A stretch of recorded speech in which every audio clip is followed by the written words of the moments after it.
Hey, welcome to Positivity Bias. We're on chapter 28.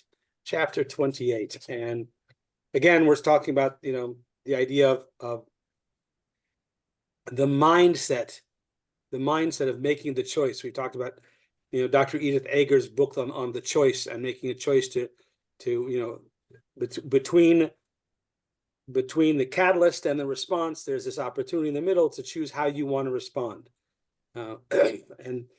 And one of the things that the Talmud has talked about is no matter what the idea is, to end on a positive note, to always end on a positive note. So there's this concept called 1993 Nobel Prize winner psychologist Daniel Kahneman did an interesting experiment where he had volunteers, two groups of people that were going to be exposed to icy cold water for periods of different time.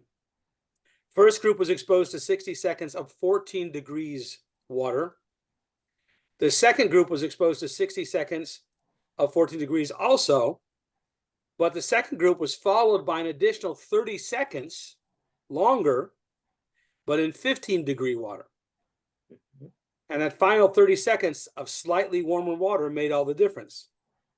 They overwhelmingly rated the experience as less painful than the first group of people, simply because they ended on a warmer temperature. Even if it was only 1 degree, but they experienced something warmer. And so that movement of closing it with something a little bit more positive made the whole experience more positive. And so this idea came a peak end, is the kind of the peak end rule, right? Is that no matter what the adventure is, whatever the experience is, to end it at a high peak. Now, I've known about this for years. So back in the 80s, when I was doing youth adventure trips, programs, and activities, right? We could do a 3-day trip. But if the last 2 hours or 3 hours is the drive back to camp, and then you go home, you're going home with the last 3 hours of bus ride boredom. And that was the 80s, long before we had cell phones and all the music things and everything else, right? One of the things that we did is within the last 10 miles, 10 to 15 miles of getting back to base, we stopped in and bought Slurpees. And so every single kid got off the bus with a Slurpee in hand, and somehow the experience was 1,000% better. The whole thing was good. So this is the idea of peak end experience, to somehow end off on a positive note, or at least a more positive note, right? Mm-hmm. Another example he gives here, Dr. Susan Krauss Whitborn, on the concept of aging, says that older adults with higher levels of self-esteem and well-being are the ones who tend to focus on the positive events of their lives. Mm-hmm. So long-term happiness often depends on forming favorable narratives of the story. So whatever your life experiences is to find a positive perspective of it, and then it adds up to a much happier lifetime experience and lifetime memories. So the Gemara has talked about this, and Talmud talks about dreams follow their interpretation. So there's a lot of emphasis is if you have a disturbing dream, then to see the good in it, to find the good in it, or, and for example, if someone had a really disturbing dream, they would share their dream to 3 adults, and the end of that sharing, the 3 adults would say that in no uncertain terms, this was a good dream, this was a good dream, this was a good dream. So 3 times said as a chazaka, as an established thing, but they would say that whatever you shared, the outcome is a good thing. And so the closure of whatever that dream experience was is of a good thing, and has a positive ending. So finding a positive spin to it, or finding a way to see it as good. And with that idea, then the Jewish idea then is to always talk in positive terms, right? We don't say, for example, a person is sick. We say they're not well, right? Don't necessarily say a person has died. We say they've moved on. Either way, what we're looking at is finding a positive spin or a positive way of saying whatever it is that we've talked about. I also know from we also switch around verbs. For example, is that someone who's blind is called one with eyes. We call a cemetery Beis HaChaim, house of living. So we put a spin to it to say, to frame it in a better way. But the idea of this is, again, a deeper psychological effect that no matter what, it's all good. Seeing the good in all of this, right? In the book of Lamentations, which of course the whole thing is not it's a profound meditation on the experience of exile and suffering. And so the end of it also, says that if you have utterly rejected us, you have already acted according to exceeding the harsh against us, right? But Rashi, for example, in the comments has said that we should end it with return us to you, Hashem, that we may be restored, renew our days of old. So everybody can do tshuva. So no matter what all the negative things are that are responses to our negative behaviors, we can always do tshuva. So Rashi says, so we end the book of Lamentations with a phrase of, but we can always do tshuva. Return us to you, Hashem, that we may be restored, renew us as in days of old. So finding a way to add a positive end to the end of it, right? We see that also in different parshas of reading. If something ends on a negative tone, we repeat the last positive phrase so that it ends up on a positive note.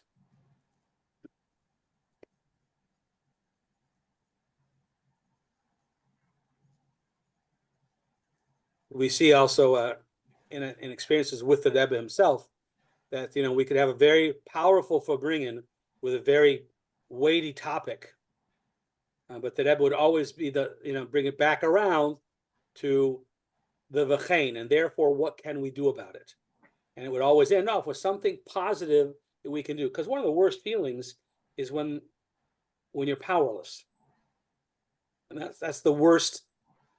The worst feeling is when you're powerless to do anything to remedy situation, right? I know with our kids, if someone got distressed because they would hear, a fire, they would hear sirens for an ambulance or a police car or something, and they would get nervous about it. And, what can we do, right? So we always said the power of Tehillim, saying Psalms. So we memorized a number of Psalms, and whenever we would hear sirens, rather than get distressed about, oh my goodness, someone might be hurt, we go straight to saying Tehillim and Psalms, that we are empowered to do something constructive in that what could be negative environment. So we're finding something positive to do. So I have a question. Isn't there, my memory's not always clear, but isn't there a Shabbos where the reading of the for that Shabbos is all the negative mitzvahs? I think you're speaking about the Teichacha, which is when we came into the land of Israel, and we stood up on the two mountains, and the blessings were recited and the curses were recited. Right. So there's a Shabbos where we read that parsha, where that parsha is read, and so there's no positive thing about it. The positive about it is that you're given the mitzvahs not to commit, and in doing so, that you're performing mitzvahs. Right? But But it comes back and ends on a bracha with blessings. yeah, So there's the blessings. If you do what Hashem wants, there's the curses. If you don't do, please choose the blessings. okay. Come back to a positive note, right?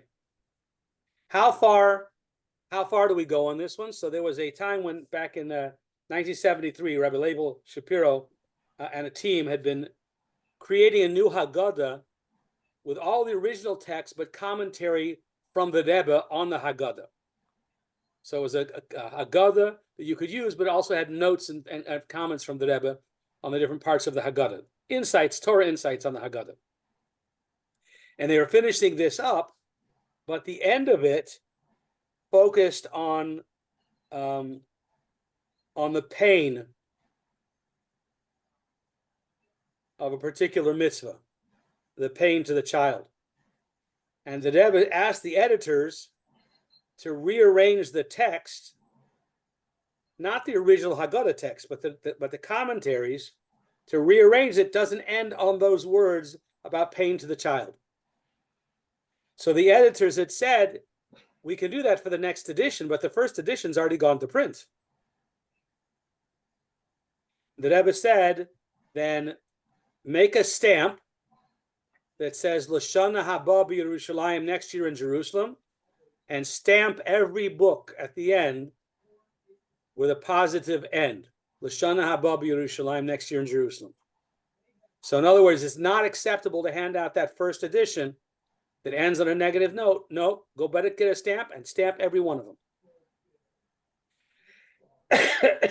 That was the commitment to making sure that things would end on a positive note.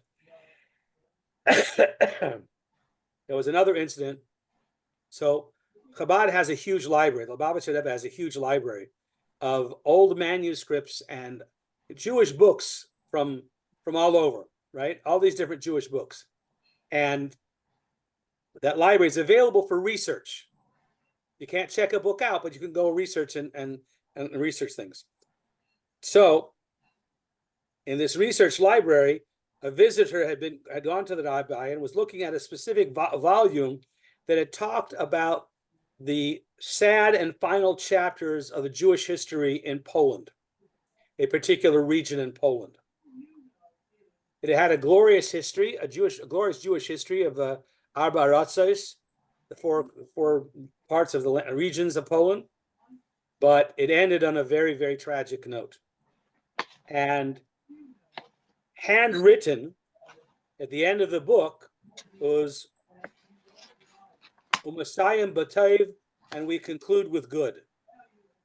The Rebbe had literally written in hand at the very end of that book, but we end in good. So that the last words should be, again, in a positive note. Always looking to find a closure. There was another fun story. We all know teenagers can be challenging. And this story was Rabbi Chaim Citron. Rabbi Chaim Citron was in high school, and he and his parents were at a conflict about what his future was going to be, where he was going to be going next. And it was a heated debate, shall we say. And they came into the Rebbe's office, and they renewed their heated debate in front of the Rebbe, with the Rebbe, and it was a very charged conversation. When it was all over, there was this really awkward silence, and the Rebbe turned to his mother, and he said that she should smile. And when the Rebbe told her to smile, she kind of laughed with, all right, and she smiled, right? And she said, okay, now that you're smiling, you can leave. You're not dismissed until you can walk out with a smile, no matter how charged it is, right? But that sensitivity to at least, come on. Yes, it's charged, but we all care about each other, and we can smile, get a big enough picture of the fact that we all care, and we'll end with a positive note, right? And then again, back to the Rebbe's Farbrengens. The the Rebbe's Farbrengens could go on for hours and hours, and very intellectually stimulating stuff, very challenging stuff, but also, during different times in political history, some very powerful conversations about what's going on and what needs to be done and how things have to be changed, and things like that. Whether that was, Jews stuck behind the Iron Curtain, or whether it was wars in Israel, it can be very tough topics that I was speaking about. But the Farbrengen would always end with the lyrics taken from Yeshaya, that you shall go out with joy and go forth in peace. The Farbrengen would always end with that song. So the Rebbe would say, everyone who needs to make an after blessing because they drank wine or had a snack during the Farbrengen should certainly make an after blessing. And then there would be a couple of Nigunim, including the Rebbe's father's Nigun, and they would end with always this last bracha of going out in joy. So every Farbrengen would end on a positive note. So that's the goal. Whether that's a conversation between a couple of people or at a group meeting, but there should always be that we end in a positive note, on a positive note. So with that in mind, any personal examples you want to share? Ending on a positive note, no matter what. Well, I would say that if you're doing a specific lesson or exercise and you've been having problems, but you all of a sudden had a success, you should stop there. And with a success. Right. So Judy, how about the medical field?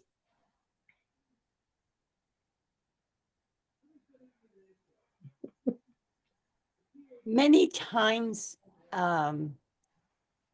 there are instances where we do end in a success, and is in a comparison, I think you can see difference in recovery. It's been my experience that if you tell somebody, for instance, I'm eager to see you because I know you're going to improve, and let's see how much the next time when I come back, you have improved. Mhm. The improvement is greater if you just say goodbye. Right. Ron, how about you? Any personal experiences on? Well, yeah, when you have to give somebody a prognosis, it's always better to take it from the positive end. You have such and such a chance of a complete cure, and even if you're not completely cured, you could go on and on with continued treatment. And then I don't think you really the other end is sort of understood. Right. But we can focus on the positive, Definitely. and we get better outcomes from that. Hope is a great healer. Absolutely. A smile always helps. It really Yes. does. Because So does humor. yeah, I remember dealing with my patients the same thing, because they used to Mhm. say it's so pleasant to have a healthcare provider like you, because you don't you're not miserable. You're always pleasant. You smile, and as bad as I feel, you make me feel good. Yeah. And I So think always. also a human touch helps. Talking to them, you put a hand on their shoulder, or Yeah. or Or hold grab their their hand. hand. That's very comforting. A sign of caring. Yeah, it's Yes. the warm and fuzzy hug. Yeah. So these days you have to watch out. You can hug without hugging. Literally. I remember doing my part of my emergency room time as an EMT. This is South Chicago, and there was this young gang member with tattoos and all the and some wounds that were appropriate for the occasion. And 20 years old, and I'm there as an EMT, right? But clearly with a yarmulke and a beard, the guy's a chaplain. Come on. So, and this guy just looks up from the table and he looks at his eyes, tearing up, and he says, "Can you just hold my hand?" So here's this tough gangster, just hold my hand, right? And that human touch, that someone cares. We all need that. We all need that. We don't talk Sometimes it's about just tattoos stay anymore. there. Mm-hmm. Tattoos are now body art. Negative connotation. That's what they say. I said, can't you express your art on a wall or a piece of paper? No, I like it on my body. Something a With, little bit less permanent. Self-expression, they call it. Yeah, absolutely. with So- kids, you can, they've seen where kids are having trouble communicating or just frustrated and have it all locked into them. But if they end on a song Mhm. that's uplifting, it makes a whole difference in how that child leaves the class. Yeah, uplifting Even song. with nonverbal kids, rhythm Mhm. can do it. Have you seen the message, the criticism about Elon Musk? Have you seen that message go around?